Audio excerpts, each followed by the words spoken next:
I got my first bird dog when I was 14. I used to have an English setter.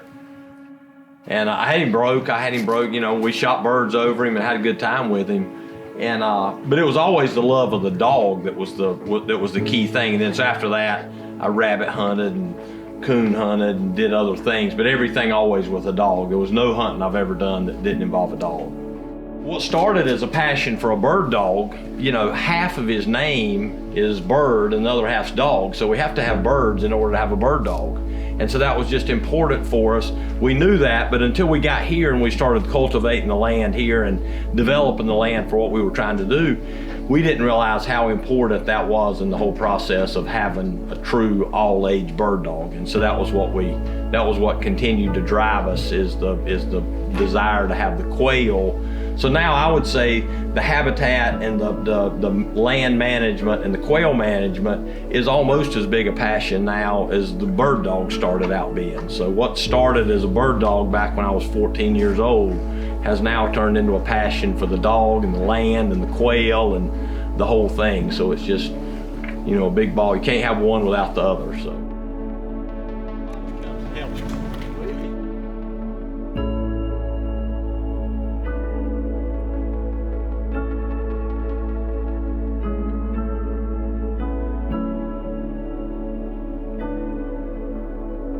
Love to tell you what we're doing and why we do it. Our pointing dogs are field trial bred dogs that for one reason or another may not be on the field in the field trial game anymore, but should have plenty of style and class to them. But we're still going to have to train them today. You know, some of them are 7 years old and there's going to probably be an opportunity he has to get trained today. So we'll see. But we'll try to keep those to a minimum if the film's rolling.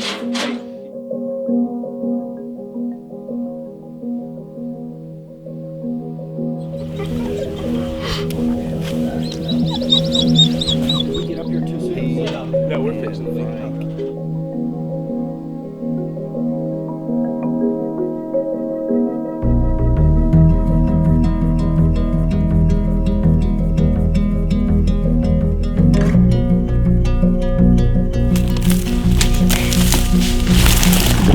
Take one and shoot it.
So when these puppies are born, the day they're born, we start handling them. We touch them, we put our hands on them, We let them hear our voice. We walk, once they get to where they can walk around and get out, we walk them around the yard. We get them following us and going with us, and we start singing to them literally when they're just a few weeks old. We go ahead and start that song that we start singing to them.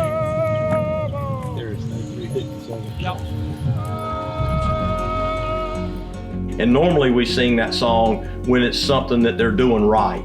So when they're coming and going with us and we're singing that song, they relate that to, okay, I'm doing the right thing. All of these dogs at some point were field trial dogs. They can all run in championships, so they've all got their open placements.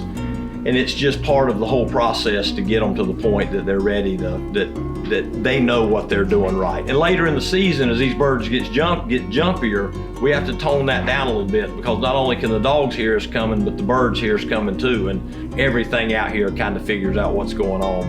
But that's all part of it too. We enjoy that, and I like seeing them get up and learn, and we know that we're doing, that the quail are surviving, and we're doing what we want them to do when they start learning those types of things. So.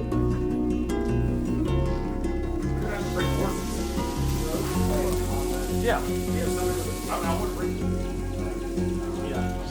That's normally our Ice cream and fried bologna. Oh yeah. I'm big on memories and stories, and I really appreciate everybody that's had a part in what we've done here. I think that if people would get to experience the whistle of a bobwhite quail, they would understand better the history of why quail hunting was such an important part of the South.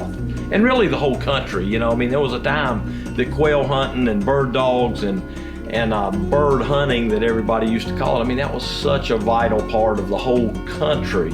And to see that change from what it was then to really in my lifetime, it's become really very rare for people to have heard a bobwhite quail whistle or to actually see a covey of quail on the rise. I think that's something that's worth fighting for and continuing to try to make that happen.